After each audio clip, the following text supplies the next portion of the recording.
If a tree falls in the forest and there's nobody around to hear it, does it make a sound? The answer is yes and no.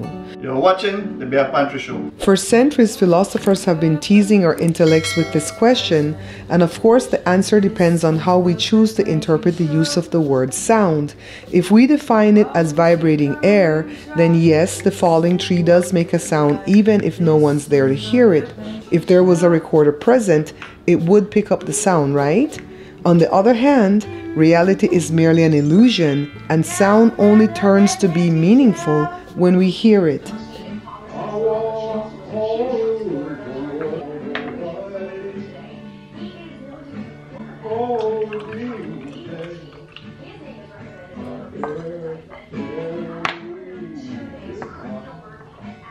How coincidental for Joe to be sitting there playing the guitar and singing while I'm talking about sound and the importance of those who can hear it when he's hearing impaired. In another story time, we're going to talk about Joe's hearing impairment, but today we want to talk about this bun. So I'm making Belizean Creole Bun, and if you notice that my yeast became overdeveloped because I forgot that I was activating the yeast and I walked away, you can use it like this, but don't use it if it's underdeveloped because then your bread will not rise. So Joe is nice enough to come help me pour the vanilla because I forgot to measure it out, and I don't want to have to go wash my hand to open the bottle. And then now I'm adding the coconut milk, and I think this is what makes this bread very unique. I think this is what made it Creole bun, you know. So I'm going to use the words bun and bread interchangeably in this video because this in a sense is a bread, but we say Creole bread and Creole bun to differentiate between the two loaves. So Creole bread is made with way less ingredients, and it's not sweet like the Creole bun. The Creole bun, however, is made with more sugar than the bread, and some people use brown sugar. I don't like to use brown sugar because then it gets too heavy. It uses spices. I only use cinnamon. People use a lot of different spices plus nutmeg. I only use cinnamon. I use the vanilla extract, and I also add raisins to the bun, right? Most people will add the raisins.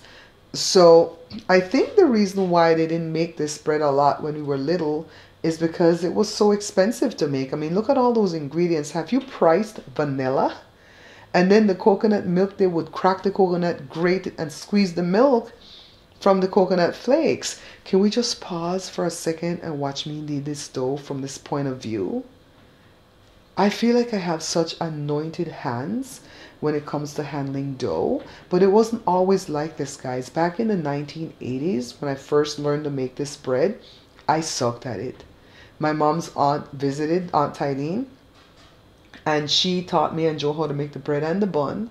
She was the one that told us to put the baking powder in along with the yeast because that really helped it along so that you don't sit all day waiting for your bun to rise, because it uses so much sugar that you have to bake it slow and low. I think that's one of the other reasons too why they didn't make it a lot, because everybody had a gas tank in the house that the stove operated off of, and the gas had to last you 30 days for like real meals, not for like breads and cakes and stuff like that, you know.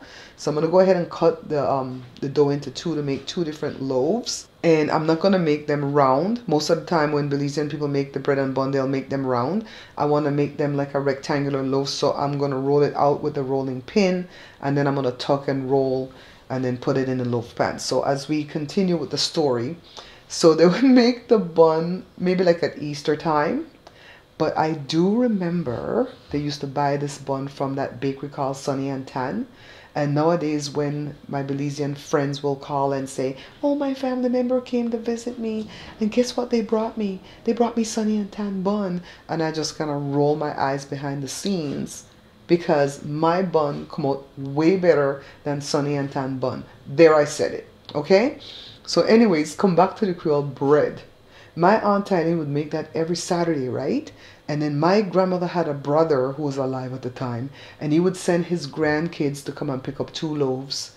And then my mom's one of my mom's brothers would send his kids from around the bend to come pick up their loaves. And I remember one family member said one time, why don't his wife learn to make the bread? Why do they have to come here every week and get the bread? And somebody made a remark that, oh, she works outside the home. Plus, she has sinus-related issues and can't go in front of the oven. The heat is too much for her. I think she just thought she was too darn important to cook and bake, okay? Because that's how some women are. When they work outside of the home, they look down on the women who work inside of the home, and vice versa. But I've never been like that, because I've worked outside of my home and I've worked inside of my home, and both jobs are super important. You see this fabric that I'm covering the bread with? My mother-in-law embroidered it for me, and she gave me quite a few like that. God rest her soul. So it's baked at 325 degrees Fahrenheit, and it goes for like 40 minutes. I'm not trying to teach you how to make the bread in this video. I have enough videos here on the page that I can link down below for you guys, or maybe in the cards, that you can go straight to the tutorial and not listen to jibber jabber. But for this video, I just want to talk about the history of the bun, my connection to it, you know, while telling little family stories. So I'm going to take it out, allow it to cool for like 3 to 5 minutes in the tin, and then dump it out to the cooling rack. You can tap the bottom to hear if it sounds hollow, but don't cut it when it's hot, guys. I know we like to do that because everybody likes hot bread, but the bread is still cooking. While it's sitting here cooling down, there's so much heat in it that it's still actually cooking on the inside. So this is sugar and water. Some people use honey. I don't like to use the honey. It changes the taste, plus it's too sticky. Sugar and water will just get right into it, and then I can wrap it in some shrink wrap and keep it fresh, right? So I have this recipe and the Creole bread recipe appearing in my cookbooks. One of the books I'm selling from my website, bearpantryshow.com, and that one is called Beans and Rice Volume 2. That has 130 recipes in it.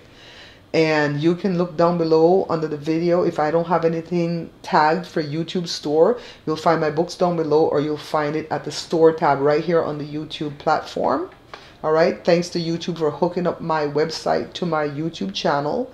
And then the other Belizean cookbook is called the Belizean Cookbook You Need. That's being sold at Amazon. And I just took 65 of the best recipes from the first book, Beans and Rice Volume 2, and I put them in this beautiful picture book that I'm selling from Amazon. If you buy that book, please go ahead and leave me a 5-star review. I've buttered my bread, well, my bun, and I'm looking for cheese. I found Happy Cow. Did you guys notice how the drawer behind me just keeps sliding open? We fixed that with some magnets. So even though I'm lactose intolerant, I can tolerate Dutch cheese because it is dry. So I can tolerate this cheese and Parmesan cheese. So if you have a family member or a friend who is lactose intolerant and they're missing cheese and they're sick and tired of eating vegan cheese, tell them to try one of the drier cheeses, and they might find it to be okay. All right?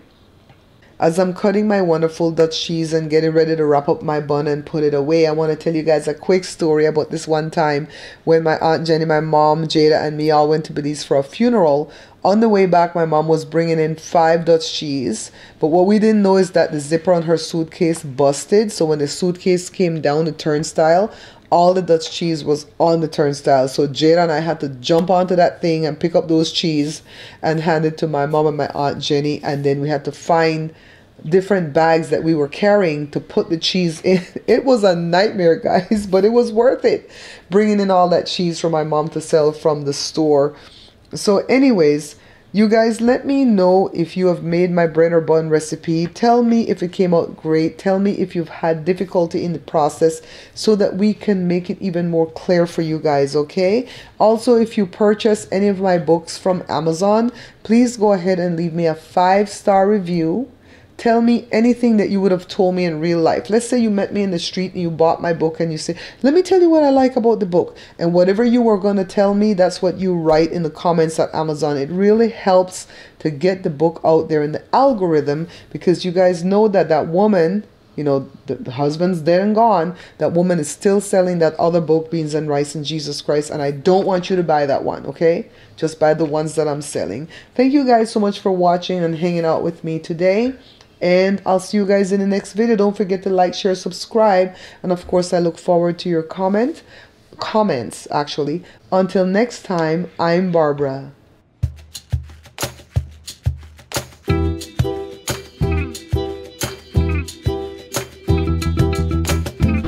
Bird.